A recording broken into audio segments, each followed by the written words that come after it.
जय हिंद दोस्तों, स्वागत है हमारे यूट्यूब चैनल बिहार ब्लॉग्स में। दोस्तों, आज हम एनसीसी के चैप्टर मानचित्र अध्ययन के बारे में बात करने वाले हैं। मैप रीडिंग, जो कि आपके ए सर्टिफिकेट में 35 नंबर का रिटन पूछता है और 35 नंबर का प्रैक्टिकल पूछता है, जिसका कुल मार्क्स होता है 70 नंबर। और आपके बी सर्टिफिकेट में 30 नंबर का रिटन पूछता है और 20 नंबर का प्रैक्टिकल पूछता है, जिसका कुल मार्क्स होता है 50 नंबर। तथा ये सी सर्टिफिकेट में आपको 30 नंबर का रिटन पूछता है और 20 नंबर का प्रैक्टिकल पूछता है, जिसका पूरा मार्क्स होता है 50 नंबर। यानी बी सी दोनों में सेम होता है। तो दोस्तों, क्वेश्चन को शुरू करने से पहले आपको बता देना चाहता हूँ कि मेरे चैनल को सब्सक्राइब करें तथा मेरे अगर वीडियो पसंद आया तो मेरे वीडियोस को लाइक भी करें और तथा दोस्तों के पास शेयर करें, ताकि इस वीडियो के माध्यम से आपको काफ़ी मदद मिले और आप ए बी और सी के एग्ज़ाम को अच्छे से पास कर जाएँ। तो दोस्तों, चलिए शुरू करते हैं आज मानचित्र के अध्ययन के सारे क्वेश्चनों को। तो दोस्तों, चलिए इसमें देखते हैं कि मानचित्र, या क्वेश्चन है कि मानचित्र किसे कहते हैं। तो दोस्तों, किसी भूभाग एवं उसकी सभी प्राकृतिक और मानव निर्मित संरचनाओं को कुछ पारस्परिक संकेत के द्वारा समान अनुपाती रूप से दर्शाने वाले चित्र को मानचित्र कहते हैं। दोस्तों, मानचित्र का कई प्रकार का परिभाषा होता है। कागज या गत्ते का वह टुकड़ा, कुछ इस प्रकार का भी परिभाषा होता है कि कागज या गत्ते का वह टुकड़ा जिस पर धरातल की सारी चीज़ों को दर्शाया जाता है, उसे मानचित्र कहते हैं। और सबसे अगर सटीक माना जाए तो दोस्तों यही है, क्योंकि इस पे एक अच्छे से परिभाषा के रूप में माना जाता है कि किसी भूभाग एवं उसकी सभी प्राकृतिक और मानव निर्मित संरचनाओं को कुछ पारस्परिक संकेतों के द्वारा समान अनुपाती रूप में, यानी समान अनुपाती रूप में दर्शाने वाले चित्र को मानचित्र कहते हैं। आगे देखते हैं दोस्तों कि आगे दिया है कि मानचित्र के प्रकार ये भी आया, आपसे ये भी पूछ सकता है कि मानचित्र के प्रकारों को लिखें। तो दोस्तों, मानचित्र के प्रकार में पहला प्रकार होता है सांकेतिक मानचित्र, और दूसरा होता है राजनीतिक मानचित्र, और तीसरा होता है आर्थिक मानचित्र, और चौथा होता है ऐतिहासिक मानचित्र, एवं पांचवा होता है सांख्यिकी मानचित्र, और छठा होता है सैनिक मानचित्र। ये 6 प्रकार के मानचित्र के प्रकार होते हैं जो कि आपको पढ़ाया जाता है। आगे दोस्तों, जो हमको सबसे इम्पोर्टेंट लगा वो मैंने लिख दिया कि अगर ज़्यादा पूछता भी है, अगर सर्टिफिकेट वगैरह में, हमारे जो एनसीसी के सीसी सर्टिफिकेट की एग्जाम में होता है, तो इसमें पूछता है कि सैनिक मानचित्र किसे कहते हैं। तो इन मानचित्रों पर धरातल पर पाई जाने वाली प्राकृतिक एवं मानव निर्मित वस्तुओं को दर्शाया जाता है, इसलिए इस मानचित्र का टोपोग्राफिकल शीट्स भी कहा जाता है। इन मानचित्रों में धरातल पर पाई जाने वाली प्राकृतिक एवं मानव निर्मित वस्तुओं को दर्शाया जाता है, जिसके चलते इसका नाम टोपोग्राफिकल शीट्स कहा जाता है। दोस्तों, ये एक नंबर पूछ सकता है आपसे कि मानचित्र को टोपोग्राफिकल शीट्स यानी किस मानचित्र को टोपोग्राफिकल शीट्स कहा जाता है। तो दोस्तों, इसमें आपका आंसर होगा सैनिक मानचित्र को कहा जा सकता है। और इसमें पूछा है कि एक शीट्स, यानी एक शीट्स बराबर 1 इंच या 1 मील या 2 सेंटीमीटर, यानी 2 सेंटीमीटर के बराबर। अगर बाहर देखेंगे आप, मैप पे 2 सेंटीमीटर होता है, तो मैप पे 2 सेंटीमीटर के बराबर यहाँ पे देखते हैं तो 1 किलोमीटर के बराबर होता है। आगे देखते हैं क्वेश्चनों में दोस्तों की मानचित्र की कमियां, या ये भी पूछ सकता है कि मानचित्र की कमियां क्या क्या है, लिखें। तो दोस्तों, मानचित्र में 3 प्रकार की कमियां होती हैं, और आगे भी अपने से भी लिख सकते हैं जो कमियां होती हैं। तो मानचित्र में दोस्तों, कोई भी मानचित्र अप टू डेट नहीं होता है, यानी कोई भी मानचित्र अपडेट नहीं होता है, जिसकी वजह से वो पुराना ही पुराना रहता है, वही इसलिए मानचित्र अपडेट नहीं हो पाता है। और दूसरा है, मानचित्र कागज का एक माना गया पैमाना रहता है, अतः जमीन के सारी चीज़ों को दर्शाना उस पर संभव नहीं है। यानी मानचित्र को एक छोटे से कागज में दर्शाया गया है, जिसमें सारे संकेतों को एक तरह से मान के दर्शाया जाता है, जो कि सारे संकेत उस पर नहीं रहते हैं, लेकिन एक रूप में माना जाता है। यही चीज़ इसमें बताया है कि सारी चीज़ों को दर्शाना संभव नहीं है, क्योंकि वो एक छोटा सा कागज का टुकड़ा होता है। और तीसरा जो चीज़ है, मानचित्र में दर्शाया गया है चिप एक संकेत होता है, यानी मानचित्र में दर्शाया गया चीज यह है दोस्तों कि चीज एक संकेत होता है, यानी मानचित्र में दर्शाया गया चीज एक संकेत होता है। आगे दोस्तों है क्वेश्चन में दोस्तों है कि मानचित्र से हम क्या क्या ज्ञात कर सकते हैं, यानी मानचित्र से हम लोग क्या क्या ज्ञात कर सकते हैं। दोस्तों ये बहुत इंपॉर्टेंट क्वेश्चन है, इसको VVI मान लीजिए, क्योंकि ये बहुत इंपॉर्टेंट क्वेश्चन है। ये पूछता भी है 10 नंबर में या 5 नंबर में। तो दोस्तों मानचित्र से हम भूमि पर अपनी तथा शत्रु की स्थिति भी ज्ञात कर सकते हैं, और दूसरा है एक स्थान से दूसरे स्थान की दूरी तथा दिशा भी ज्ञात कर सकते हैं, और तीसरा धरातल पर पाई जाने वाली विभिन्न आकृतियों एवं उनके द्वारा उत्पन्न की जाने वाली समस्या एवं समाधान कर सकते हैं, और चौथा जो है मार्च करने के लिए उचित रास्ते का चुनाव कर सकते हैं, और पांचवा जो है दो स्थानों की परस्पर दृष्टि गोचरता कर सकते हैं। फिर आगे क्वेश्चन में देखते हैं दोस्तों कि मानचित्र की संरचना। तो दोस्तों पहला जो है मानचित्र की संरचना में उत्तर हाशिया अथवा मानचित्र के ऊपरी भाग, और दूसरा है दक्षिण हाशिया अथवा मानचित्र का निचला भाग, और तीसरा है इसमें कि आंतरिक हाशिया अथवा मानचित्र का मध्य भाग। आगे क्वेश्चन में देखते हैं दोस्तों, आगे दिया है कि मानचित्र की संरचनाओं पर दर्शाए जाने वाले चीज, यानी मानचित्र की संरचनाओं पर कौन कौन से चीज दर्शाए जाते हैं। तो उत्तरी हाशिया पर दोस्तों देखते हैं कि मानचित्र यानी मानचित्र के ऊपरी भाग को उत्तरी हाशिया कहते हैं। इस पर मानचित्र का शीर्षक तथा स्थान एवं जिले का नाम, और तीसरा सर्वेक्षण का वर्ष, और चौथा मानचित्र की संख्या, और पांचवा मानचित्र संदर्भ, और छठा जो है रोमर।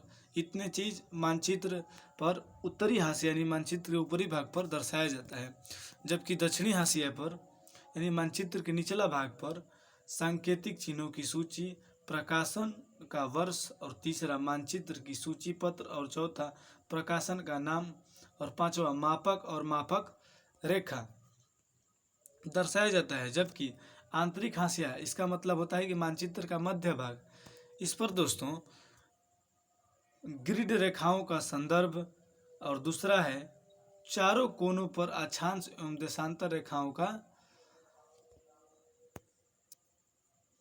दर्शाया जाता है, और तीसरा जो है परिरेखाओं के नाम पर। दोस्तों यहाँ पे थोड़ा सा सवाल कट गया है, इसके वजह से देशांतर रेखाओं के बीच में नहीं पता चल रहा है। और तीसरा जिसमें है कि परिरेखाओं के नाम पर, और चौथा है विभिन्न तहसीलों का नाम, एवं पांचवा मानचित्र पर प्रदर्शित भूभाग से निकलने वाले मार्गों की दिशा।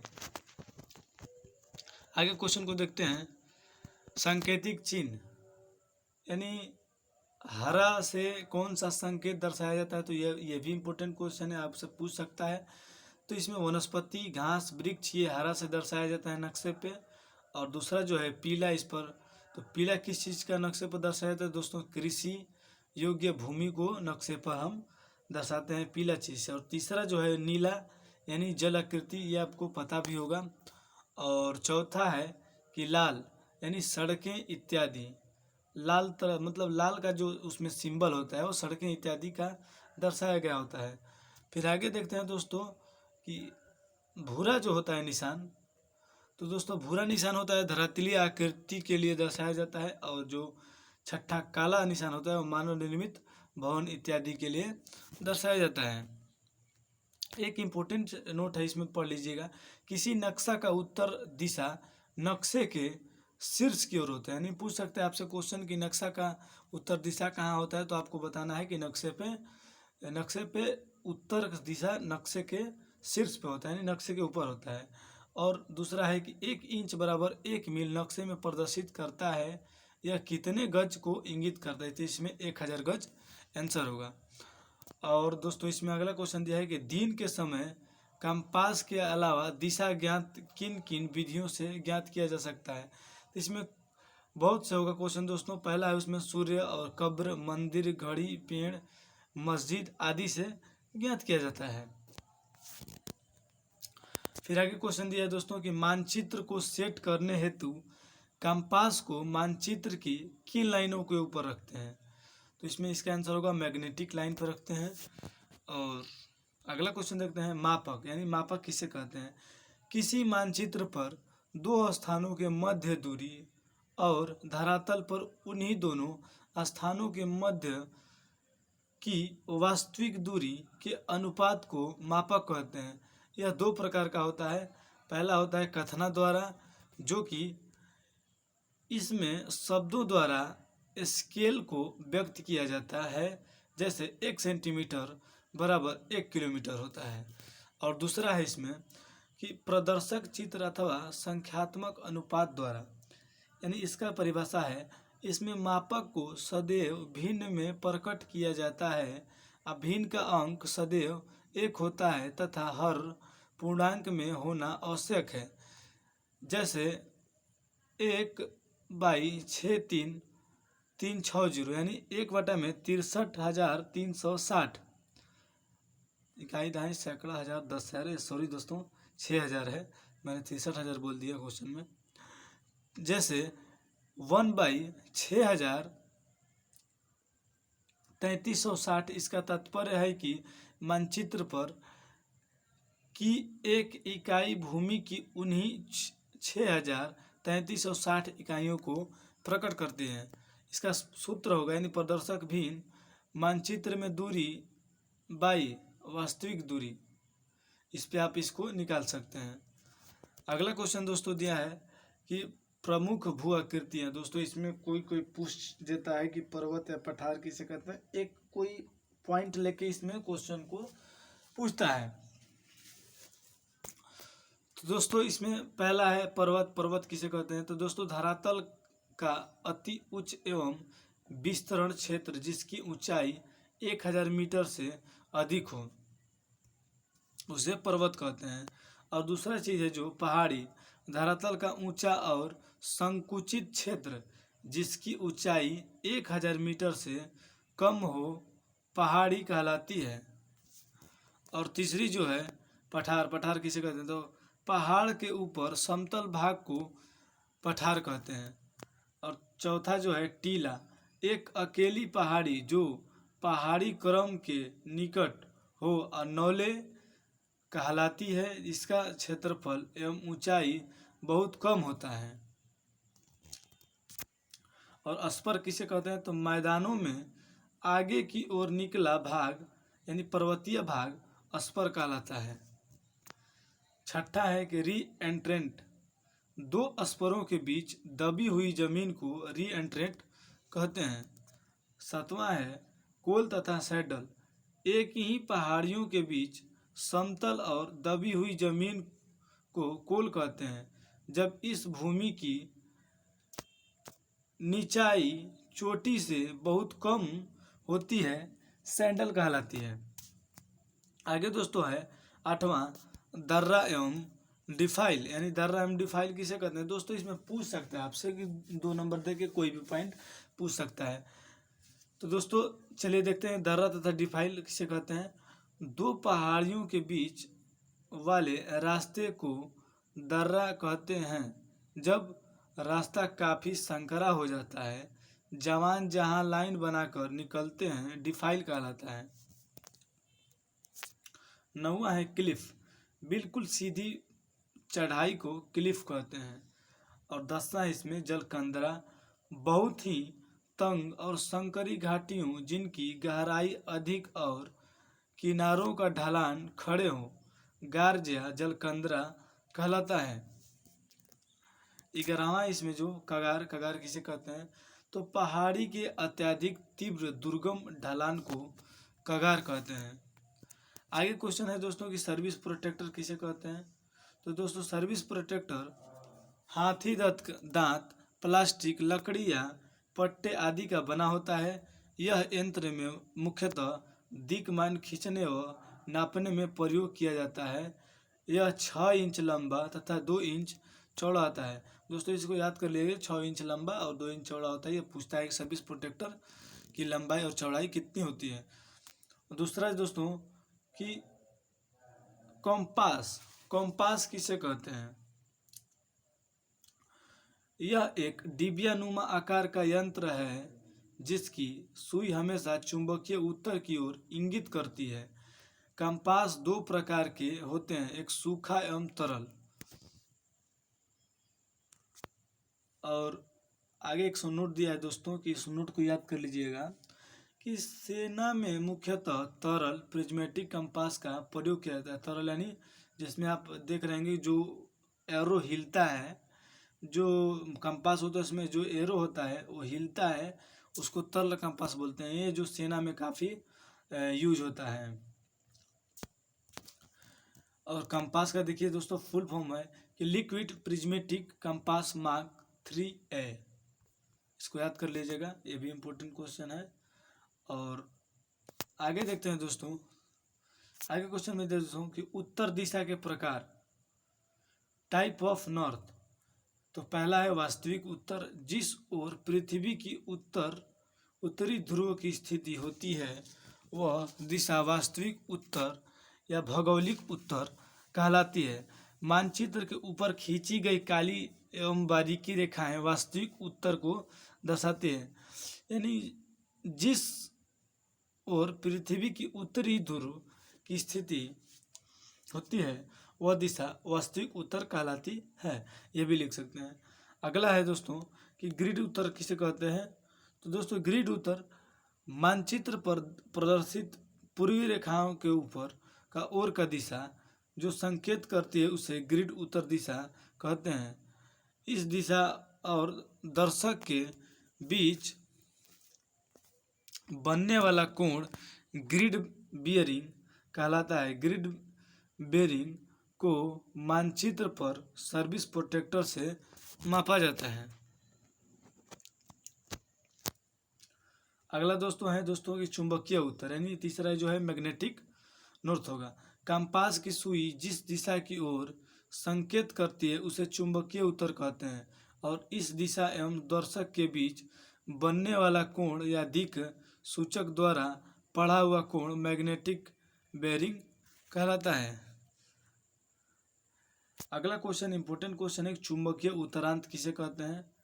तो दोस्तों वास्तविक उत्तर दिशा रेखा व चुंबकीय उत्तर दिशा रेखा के मध्य बना कोण का अंतर चुंबकीय उत्तरांतर कहलाता है। दोस्तों इंपॉर्टेंट क्वेश्चन है, आप इसे एक बार और पढ़ लीजिए। वास्तविक उत्तर दिशा रेखा व चुंबकीय उत्तर दिशा रेखा के मध्य बना कोण का अंतर चुंबकीय उत्तरांतर कहलाता है। अगला क्वेश्चन है दोस्तों कि उत्तर दिशा ज्ञात करने की विधियां, फाइंडिंग नॉर्थ। तो दोस्तों उत्तर दिशा 6 प्रकार की चीज़ों से ज्ञात कर सकते हैं, जिसमें पहला है दोस्तों समान ऊंचाई विधि। सॉरी दोस्तों, इसमें अब 3 प्रकार से शायद ज्ञात करते हैं, ये अभी कंफ्यूज है। अब आगे देखते हैं कि क्या लिखा है। तो इसमें समान ऊंचाई विधि में देखिए दोस्तों, इस प्रक्रिया में पेंसिल को जमीन में गाड़ दिया जाता है तथा उस बिंदु को ए और जहाँ पेंसिल की छाया पेड़ हो वह बी अतः दोनों का नाप एक चाप लेकर ए बिंदु से आधी गोला बनाते हुए पाई खींचना है। इसके दोपहर का इंतजार में दोबारा पेंसिल की छाया को स्पर्श करें और उस पर निशाना लगा दीजिए। इन दोनों के छाया का कोण को आधा करते हुए एन लाइन खींचिए और एन लाइन को उत्तरी गोलार्ध में वास्तविक उत्तर की ओर संकेत करती है। और दूसरा है दोस्तों इसमें किस प्रकार लगा सकते हैं। तो दूसरा है घड़ी विधि। इसमें घंटा की सुई यानी घंटा की घड़ी की सुई सूर्य की तरफ रहती है।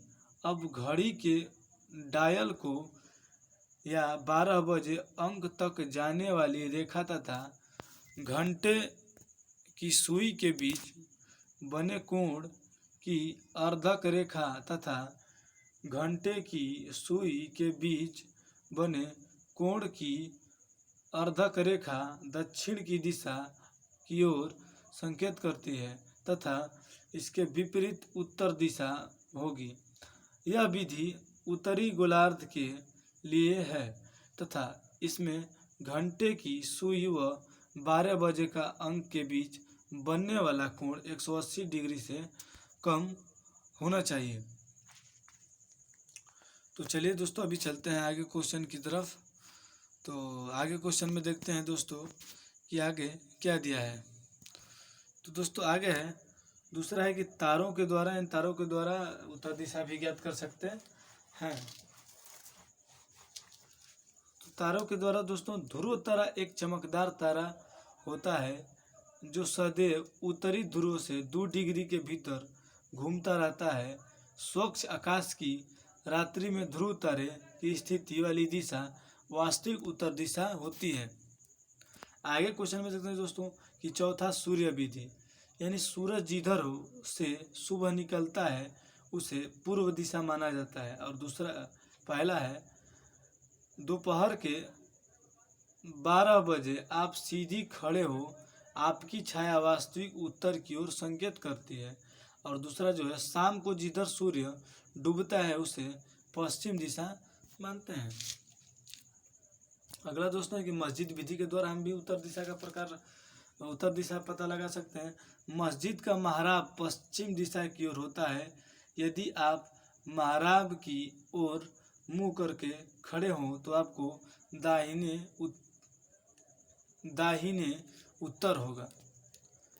और छठा जो है कब्र विधि, मुसलमानों के कब्र पर गढ़ा पत्थर वास्तविक दिशा को दर्शाता है। अगला क्वेश्चन है दोस्तों कि पेड़ विधि, चूँकि सूर्य पूरब की ओर निकलकर वृत्तीय दिशा होकर पश्चिम में डूबता है, जिससे पेड़ के उस भाग को ज़्यादा गर्मी मिलता है, जिससे वहाँ पतझड़ तथा फल जल्दी पकता है। यह दक्षिणी दिशा होगी, ठीक इसके विपरीत उत्तर दिशा होगी। और 8वां है कंपास के द्वारा, जो कि आपको पता है कंपास की सुई सदैव उत्तर दिशा की ओर संकेत करती है।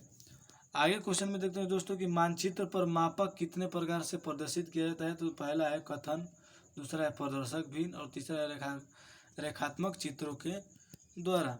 चौथा है कि ग्रिड निर्देशांक कितने प्रकार के होते हैं। तो इसका उत्तर होगा दोस्तों 4, 6, 8 फिगर वाले होते हैं। अगला क्वेश्चन है दोस्तों कि 6 अंकीय ग्रिड निर्देशांक में पहले 3 अंक किसको प्रदर्शित करता है। तो 3 अंक दोस्तों स्ट्रिंग लाइन को प्रदर्शित करता है। और इसमें अगला देखते हैं क्वेश्चन दोस्तों, अगला दिया है कि कार्डिनल पॉइंट क्या होते हैं। यानी ये भी इम्पोर्टेंट क्वेश्चन है कि कार्डिनल पॉइंट को लिखें या क्या होते हैं, पूछ सकते हैं आपसे। तो इसमें कुछ नहीं करना है, आपको दिशा के नाम लिख देना है। तो पूरब, पश्चिम, उत्तर, दक्षिण, ये कार्डिनल पॉइंट होते हैं। अगला क्वेश्चन है दोस्तों कि मानचित्र पर भूरे या बैंगनी रंग के रेखाएं किस नॉर्थ की ओर संकेत करती हैं। तो ये इसका आंसर होगा ग्रिड नॉर्थ को संकेत करती हैं। अगला क्वेश्चन है कि प्रिज्मेटिक कंपास कितने प्रकार का होता है। तो दोस्तों यह 2 प्रकार का होता है, एक लिक्विड और एक ड्राई, यानी सूखा, यानी एक तरल होता है और एक सूखा होता है, जो आपने अभी ऊपर पढ़ा था। फिर आगे क्वेश्चन देखते हैं दोस्तों, आगे दिया कि प्रिज्मेटिक कंपास किस दिशा को संकेत करती है। तो मैग्नेटिक नॉर्थ को संकेत करती है। अगला क्वेश्चन है दोस्तों कि उत्तर दिशा के आधार पर बियरिंग कितने प्रकार का होता है। तो उत्तर दिशा के आधार पर बियरिंग 2 प्रकार के होते हैं, एक ग्रिड और दूसरा मैग्नेटिक बियरिंग होता है। और अगला है दोस्तों कि स्थिति के आधार पर बियरिंग कितने प्रकार के होते हैं। तो स्थिति के आधार पर 2 प्रकार के होते हैं, एक फॉरवर्ड और दूसरा बैकवर्ड बियरिंग। ये भी क्वेश्चन इंपॉर्टेंट है, आपसे पूछता है। और अगला क्वेश्चन है दोस्तों कि अपनी स्थिति ज्ञात करने के लिए कौन सी विधि अपनाई जाएगी। तो इसका उत्तर होगा दोस्तों आकृति, रिसेक्शन व इंटरसेक्शन विधि के द्वारा अपनी स्थिति हम लोग पता कर सकते हैं। सर्विस प्रोटेक्टर का कार्य तथा आकार बतलाइए। तो इसका आकार होगा, अभी बताया था मैंने कि 6 इंच इसकी चौड़ाई होती है और 6 इंच लंबाई होती है और 2 इंच चौड़ाई होती है, जो कि ग्रिड बियरिंग पढ़ने में काम आता है। और अगला क्वेश्चन है दोस्तों कि स्लोप कितने प्रकार के होते हैं। तो नियमित तथा अनियमित, स्लोप यानी 2 प्रकार के होते हैं, नियमित तथा अनियमित। और अगला क्वेश्चन है इसमें कि नेविगेशन पार्टी कौन कौन है। तो इसका उत्तर होगा दोस्तों गाइड, नेविगेटर, काउंटर, ये 3 नेविगेशन पार्टी माने जाते हैं। अगला क्वेश्चन है दोस्तों कि मैप पर ऊंचाई देखने के लिए कौन सी विधियां हैं। तो इसका उत्तर होगा कि पहली जो विधि है वो कंटूर रेखा है, दूसरी चिन्हित ऊंचाई, और तीसरी त्रिभुज के माध्यम से, और चौथा है बैच मार्क से, और पांचवा रेखा समूह आदि से होता है। अगला क्वेश्चन दोस्तों दृष्टि गोचरता का पता लगाने की विधियां। तो निरीक्षण के द्वारा दृष्टि गोचरता का पता लगा सकते हैं, और दूसरा है कि गणना करके, और तीसरा है ग्रेडियंट की गणना करके। अगला क्वेश्चन देखते हैं कि अगला क्वेश्चन है कि कंपास के 5 मुख्य भागों के नाम लिखें। तो कंपास के 5 मुख्य भागों में पहला है टंग, दूसरा है हेयर लाइन, तीसरा एरोहेड, और चौथा है डायरेक्शन, और एक छूट गया है जो कि डायल कहलाता है। या आप ग्लास विंडो या ग्लास प्रोटेक्टर कई भाग होते हैं, आप कंपास के भाग के को याद कर लीजिएगा। और आखिरी एवं लास्ट क्वेश्चन है कि 140 डिग्री फॉरवर्ड बियरिंग को बैकवर्ड बियरिंग में बदलने पर कितने डिग्री का बनता है। तो 220 डिग्री का बनता है। इसको काफ़ी इंपॉर्टेंट है, इसको भी याद कर लीजिएगा। सबसे ज़्यादा इंपॉर्टेंट है दोस्तों कि कंपास के 5 हिस्से पुर्जों के नाम याद कर लीजिए, क्योंकि ये आपको बराबर पूछता है, चाहे वो ये 20 सर्टिफिकेट का एग्ज़ाम हो या 80 सर्टिफिकेट का एग्ज़ाम हो। तो दोस्तों आज का क्लास यहीं से समाप्त होता है, और मिलते हैं फिर से अगले वीडियो में। तब तक के लिए जय हिंद दोस्तों। और अभी तक आपने हमारे वीडियोस को लाइक नहीं किया तो लाइक कीजिए और चैनल को सब्सक्राइब कीजिए। जय हिंद दोस्तों।